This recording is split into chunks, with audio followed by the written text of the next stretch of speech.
It's baffled scholars for 2 millennia. It is a puzzle made of multi-dimensional elements, an enigma with roots that reach back to the dawning of time, perhaps before. Daniel explained part of it. Ezekiel and Isaiah had glimpses into it. John saw it all for the time of the end. That time is now. Join Derek and Sharon Gilbert on a journey that spans the course of history, from Eden to Mount Hermon, from Hermon to Babel, from Babel to Rome, from Rome to the cross, and from there to us. Biblical prophecy is coming true before your eyes, and to understand it, you must discern the times both then and now. It's time to unravel the threads of this all-encompassing prophetic paradox. It's time to unravel Revelation. The hierarchy of the netherworld. Welcome to Unraveling Revelation from Skywatch TV. I'm Derek Gilbert. I'm Sharon Gilbert, and we are back. We were we were at an actual in-person conference last week. You're looking at this like it's sort of in a weird spot. So is it in a better spot That's now? better, yes. Okay. Yes. We'll Awesome. assume we don't have a person here yet. Kenny. Yes, we have we need We a have producer. someone coming Yes. who's going to be seeing if he is a good fit for us. You know, we're kind of weird, so. Yeah, but we pray that the content overshadows any of the little logistical issues that we encounter as we try to produce ourselves. Anyway, That's half the fun. Yeah. Half the fun. Keeping it real. Keeping it real. We are Well- indeed real. Anyway, we went to an analog conference last weekend, so that's why there was no new Unraveling Revelation, but now we're back. Yeah, last week we showed another episode that some of you may not have seen on the prophetic outline of history and how the book of Revelation sort of outlines the history of the church over the centuries, which is a really interesting thing to consider and keep in mind as we go through the book of Revelation and where we're going in all this. If you're following along, that would put us into the church of Laodicea, which is right at the end of the 7 churches timeline that John laid out in We've Revelation 2 done a and 3. lot since then, and we don't stick Yep. with just the book of Revelation. If you're brand new to this, we want to welcome you to the study. But we look at the whole Bible, and we're trying to find what the Lord is trying to tell us about not just the end times, but how things were back in the Old Testament days, Right. how they understood it. What did the prophets and the apostles know, and how does that inform not just end times prophecy, but our understanding of the whole narrative of the Bible? Where we where we began in Genesis and where we end up at the end of Revelation, and how it all ties together. 2 weeks ago, we were in the book of Ezekiel and learning about how he'd been standing by the Hoover River, Kever River. It depends on how it's the vowels are in there. But it's a river that symbolized the river that takes you to the other world. Right, the So it's river a of no portal. return, as it were. It is a Yes. portal. And the idea that the Lord would take that spot that belonged to a different entity and claim it as his own, Right. and reveal a lot of things about himself. You'll need to go back, but we studied that in Ezekiel 1. Ezekiel 1, and showed that that canal, and this is something you found, which I think was brilliant, runs right through the ancient city of Nippur, which was where the Mesopotamians believed their divine council met. That was the sacred city, the city that was sacred to the chief god Enlil, who was the head of the Mesopotamian pantheon from about 2500 BC or thereabouts, 2400 BC. I'm doing some research on that right now, down to about the time of the rise of the Israelite monarchy in 1100 BC. So for a long time, this entity called Enlil, but known by other names, was holding court there at Nippur, and that is where God chose to reveal his glory, his throne room, to Ezekiel over the Kebar Canal.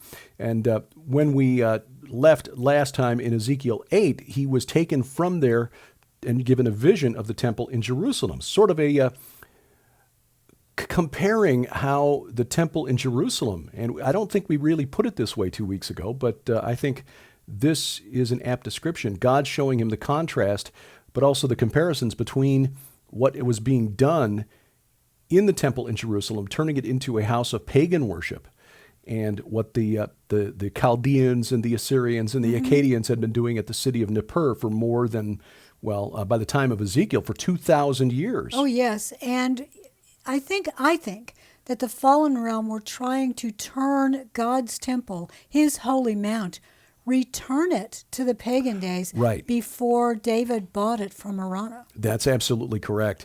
And so we were looking at what Ezekiel saw last week. And interestingly, and this was an observation that we were discussing before the program this morning, based on an academic paper that we stumbled onto. The Lord sometimes works that way. It's like, here, look at this. And suddenly, wow, okay, this fits with what we were discussing. How Ezekiel in chapter 8 here, in his vision of what was happening in the temple in Jerusalem, was taken from the outside and worked his way in. And at each station, if you're familiar with the layout of the temple or the tabernacle, even Eden, Mount Sinai is a picture of this as well. Well, Carl Gallups believes that the very mount where the temple sits was Eden, but we Sure. can no longer access that dimension. Absolutely, absolutely. And as you move from the outer area to the inner area, you go from the area that is, profane to the area that is most holy, the holiest place. And that was what Ezekiel saw. And at each station of his vision in Ezekiel chapter 8, he saw progressively worse things, greater abominations than these you will see. Yes. As he saw people who were worshiping idols, there were the elders of Israel turning their back on the temple to worship the rising sun in the east and so forth. But interestingly, this compares with another vision that Ezekiel is given later in the book, which contrasts now the layout of the holy place of God with the outer court and then the inner court and then the holy place and then the most holy place, sort of like Mount Sinai where the Israelites were down below. They were not to approach the mountain. And then Moses and Aaron and the elders of Israel came up the mountain and had a meal with God, but then only Moses was allowed to go to the top of the mountain to actually receive the law. Yes. So progressively holier as you got closer to the center of the location. In Ezekiel chapter 32, we see a vision of the underworld, and this is really the most description that we get of Sheol, hell, if you will, in the entire Bible. Are we going to be in 8 at all? Well, this was just to okay. rediscuss this. Then I'll what we bring had up seen. 32. Yeah, just to rediscuss what we had talked about a couple of weeks ago in the visions that he had seen. So we refer you back to that so we don't repeat all of that information. But then in Ezekiel 32, it's it's sort of a lament. It's called a lament, but it's actually I guess a polemic. It's a prophecy. Yeah. It's a polemic, which is a way Right. of saying, I'm judging you. This is a way of saying you're wrong and I'm the judge who gets to say that, or hurling invectives. We see it in Ezekiel 28 where he uses the king of Tyre as a representative, or to represent, I should say, the rebel in Eden, Satan. Yes. And in Isaiah 14 where the king of Babylon plays that role. In Ezekiel 32, it's the Pharaoh. Well, let's dig into the Bible. So, now I need to skip to Ezekiel 32. Well, in the 12th year, in the 12th month, on the first day of the month, we're getting a date here. First day of the month, new moon. Yes, and this would be, by the way, because this is all time-stamped, this would be March 3rd of 585 BC. So this is less than a year after Nebuchadnezzar sacked Jerusalem and destroyed the temple. Yeah, so in the 12th year, 12th month, on the first day of the month, the word of Yahweh came to me, Son of man, raise a lamentation over Pharaoh, king of Egypt, and say to him, you consider yourself a lion of the nations, but you are like a dragon in the seas, and burst forth in the rivers, trouble the waters with your feet, and foul their rivers. We're going to stop there at the end of verse 2, because this is suddenly not about Pharaoh. No, using this imagery, lion and dragon together, as we have learned, is exactly the way dragons were depicted in ancient Mesopotamia. In fact, the lion dragon was a creature called the Meshushku. I think that's the pronunciation. I think it is. Well, anyway, it sounds close to me. But which that was the sacred animal of Marduk. And those who received this word, living in Chaldea, would have understood exactly what was being said. Exactly. And dragon in the seas. And this is interesting, too, because as we have also learned, the word sea in Hebrew, yam, was the same word used by the Amorites, the Canaanites, for the chaos monster, the chaos dragon In other words, the lion dragon. Leviathan. Yes, that's exactly what Ezekiel is describing here. So verse 3, thus says the Lord Yahweh, I will throw my net over you with a host of many peoples, and they will haul you up in my dragnet. And I will cast you on the ground, and on the open field I will fling you, and will cause all the birds of the heavens to settle on you, and I will gorge the beasts of the whole earth with you. This is very familiar language for these old myths of the subduing of the chaos dragon. And especially in Babylonia, Yeah. because their creation story, the Enuma Elish, ends with the chief god Marduk, who's, again, his sacred animal is the lion dragon, destroying the chaos dragon, Tiamat, and then creating the heavens and the earth from the two halves of her body. And sometimes it's the flesh that's turned into land, and the blood gushes out to form all the waters of the earth, the seas and the rivers. So this is clearly not Pharaoh. Right. The question is, why is God combining? Because eventually there is a judgment against Pharaoh that does come true. But why is the Lord combining all of this?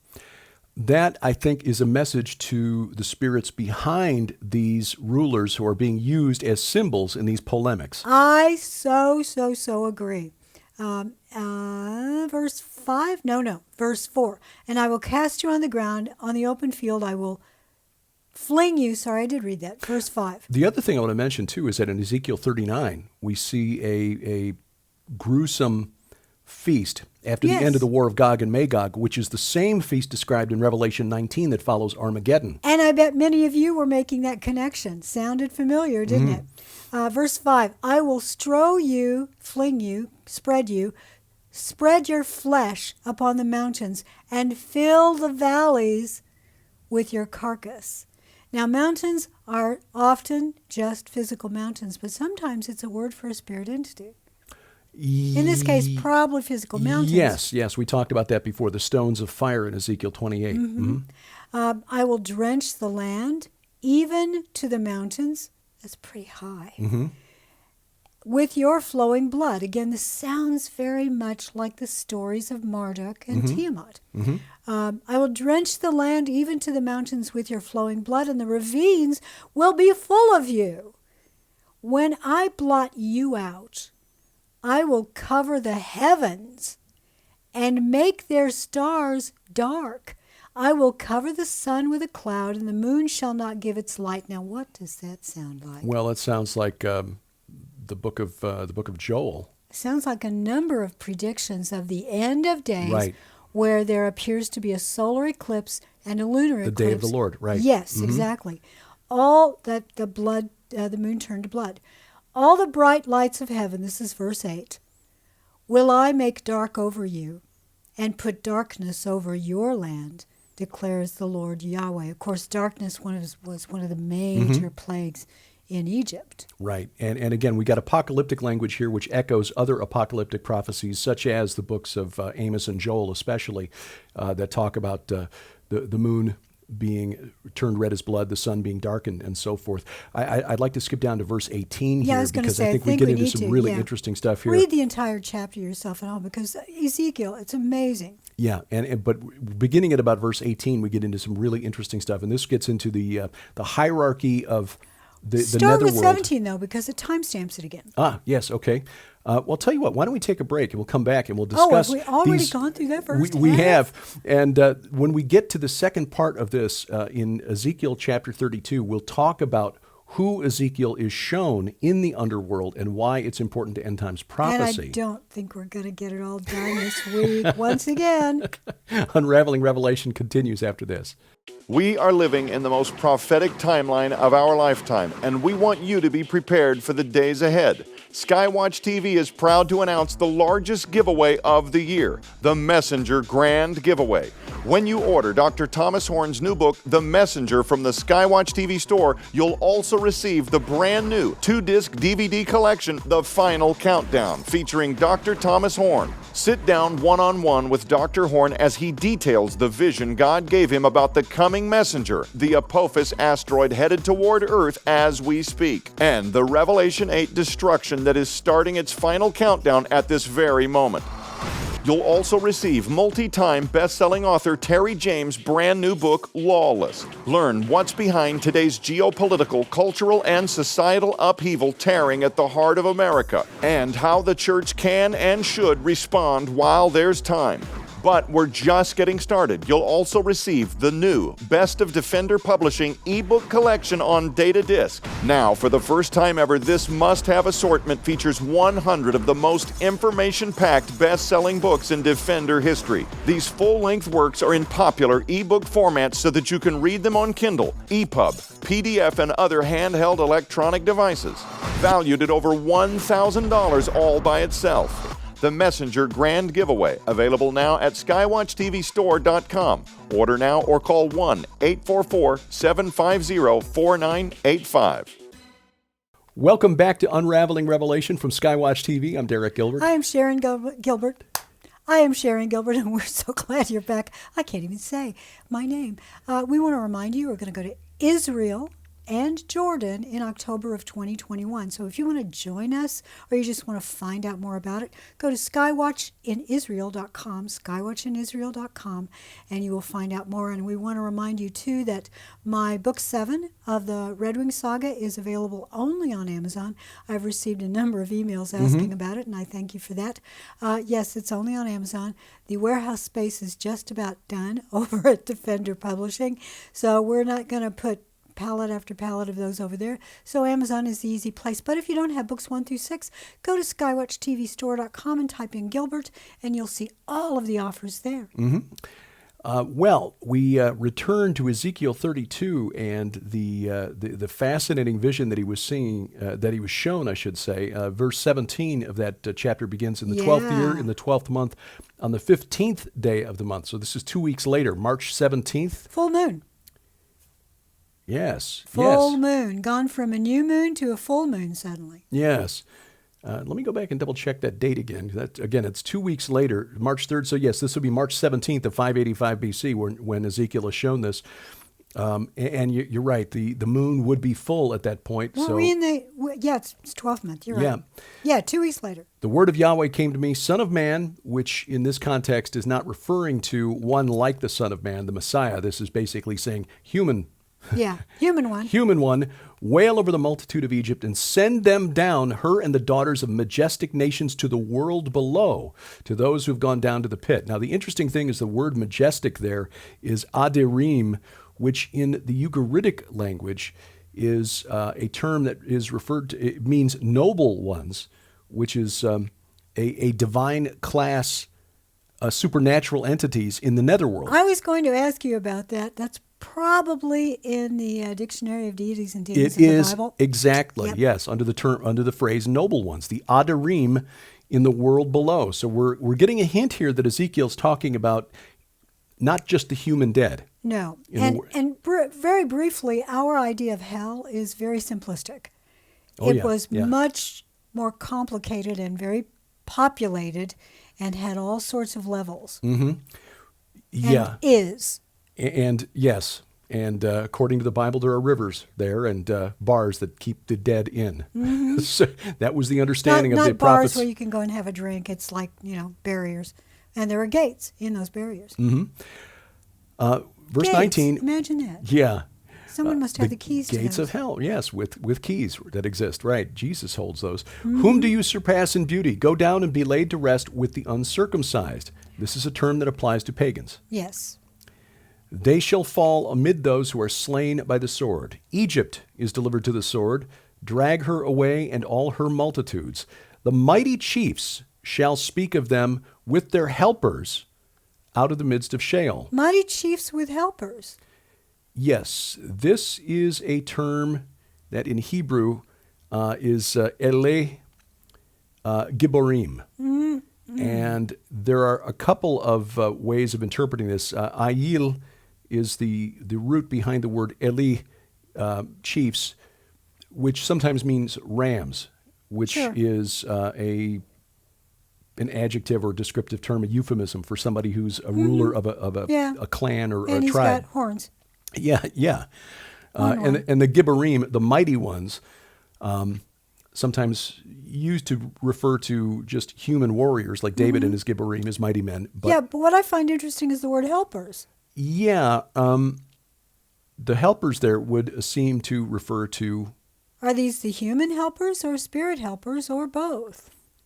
Egypt is delivered to the sword, drag her away and all her multitudes. It seems that the pronoun them with their helpers would refer to Egypt and her multitudes, which again, if we're talking about Leviathan, Egypt as an emblem or a symbol of Leviathan, there is a reference in Job to the helpers of Rahab. Yes, that's exactly why I'm asking. Right, yes, right. Ding, ding, ding. So yes, we're tracking on this, and this is relevant because in ancient Mesopotamia, it was believed that the chaos dragon Tiamat had a number of minions that had to be defeated by Marduk, just as Tiamat did. So again, we're seeing a hint here in Ezekiel 32 of this, but we're also seeing them now in the netherworld, in Sheol, in the midst of Sheol. Now the mighty chiefs are in the midst of Sheol, and again this being a reversal of the holiness of God's temple, according to the scholar Christopher B. Hayes, who's a professor of biblical Hebrew at Fuller Theological Seminary, says that as you move further away from the center of Sheol, the more unholy you get, meaning that when we get to Assyria here, we'll see what the thoughts are about the Assyrians in Ezekiel. That's really interesting. And I want to say this before we go too far. That is that I read a paper this morning talking about the various levels into the design of the netherworld and this indication that there's a river that encircles it. And this would be again in Mesopotamia, the Huber Yes, River. exactly. Right. But Tiamat is called the encircler. And so is Yam. Yes, as in the Ouroboros, Right. a dragon. So you might even say that this is, Tiamat is holding them in. Chaos basically forming the border of... Forming the border, exactly. Okay, yeah, the idea, okay. And the representation of the abyss as the sea, like the world ocean that surrounds And it's everything. really interesting if the idea is that the edges are the most unholy. I would think that Tiamat would find them either the most like itself, because Tiamat has no gender. It's sometimes referred to as he or she, so I just called it. That Tiamat either really likes having them close because they're super evil, or because they're super evil, Tiamat gets to punish them even more. Or this is just the way God has organized it in the netherworld, and this is how Ezekiel is saying, this is what you are worth in the eyes of God. It's interesting that you say it that way, the way that God has organized it. That's a big question, isn't it? Did God design the underworld, or did it self-organize based on those who are there? In other words, these are entities that all want to be the top of the heap. If you think as above, so below. So below, you would have the infernal realm as opposed to the divine realm. The infernal assembly as opposed to the divine assembly. The divine assembly would have Yahweh and Yahweh but not Yahweh, and Jesus the second Christ, power in heaven, the Trinity, the Messiah. surrounded by the cherubim who say, holy, holy, holy, protecting that most holy space. The 24 elders. Well, that's the cherubim. And then beyond the cherubim is the 24 elders. Right. And then beyond that are presumably lots and lots of elder brothers. Because if the 24 elders aren't, I don't know if they're the elder brothers. We often talk about that. They probably are. But the bottom line is that there are those who are the most holy, and then those who are eternal and redeemed, but they're not the most holy. We're not God. I see what you're saying. I'm a little slow on the uptake sometimes, but So I see exactly what you're saying. in the infernal realm, you've got the king of the underworld at the top. Right, and this is what we're seeing is an inversion of So those who are less worthy are on the outer rims. Exactly, and we see that as we go on here. The mighty chiefs, the Gibborim Eli, and the other thing, two things. And a a lizard. And a lizard. Doctor Who reference. Is that the Eli may also be a contracted form of Elohim. So the mighty Elohim, that's a possibility now. I'm not saying that that's what that is. But also Eli... but bear in mind, Elohim just means someone who is a spirit. Is a spirit. Yes. Some are loyal, some are not. Denizen of the spirit realm. So the mighty chiefs shall speak of them with their helpers out of the midst of Sheol, the helpers of chaos, Leviathan. They have come down, they lie still, the uncircumcised slain by the sword. Verse 22, Assyria is there and all her company. Now, oh, that's big. Yeah. Now bear in mind that this is 20 years after Assyria was destroyed by the Neo-Babylonian Empire. Nabopolassar and his son Nebuchadnezzar, the one who sacked Jerusalem in 586, they destroyed what was left of the Assyrian army in 606 BC. 3 years after they killed the last good king of Judah, King Josiah, at the Battle of Megiddo. So Assyria is there and all her company. Boy, we're rabbit trailing. We're not even going to get to the other stuff. Let's just say Assyria is often understood by secular scholars as not just relating to a country or a kingdom, but to an entity. Right, because the name of the nation, Ashur in Hebrew, is also the name of the chief god Ashur, which was Enlil by a different name. Yes. In fact, when the Assyrians became the dominant power in Mesopotamia, they even named the chief temple of Ashur at their capital city, the E-Kur, House of the Mountain, which was the name of Enlil's temple at the city of Nippur. So this may be a polemic, not necessarily against Assyria, but against the entity called Ashur. Now, the one thing that argues against it is Ashur is there and all her company, and the feminine pronoun in the Hebrew would suggest that we're talking about the country rather than the entity. Possibly. But it's not certain. In fact, I exchanged notes with Dr. Igal Garman, who's a Messianic Jew and teacher of biblical Hebrew at Yesod Bible Center in Chicago. And he said, that's an interesting possibility. Yes, I do think Ezekiel 31 and 32 combined is a precursor to what we see in 2 Peter 2, verse 4, where he refers to the angels who sinned being thrust down to Tartarus, not Sheol, not Hades, but Tartarus. So that's what we're getting at here. And it is a fascinating study. It is necessarily somewhat speculative. It is. But it points to what this whole war is about. The angelic realm, the Elohim in the spirit realm, have free will just like you and I do. And many of them have chosen to rebel just as all of us have. There is none righteous. But God has a plan for redeeming us. But those who are in the pit, they're still dead. Yep. More on the fallen realm and what God plans to do next week. Oh, thank you for watching. This is Unraveling Revelation from Skywatch TV. Unraveling Revelation is part of Skywatch TV, a viewer-supported ministry. To learn more about Skywatch TV and the work of our sister ministry, Whispering Ponies Ranch, please visit our website, skywatchtv.com. You can support us through your prayers and by taking advantage of the special offers at skywatchtvstore.com. And please join us for our weekly study of the Bible, verse by verse in chronological order, online at gilberthouse.org.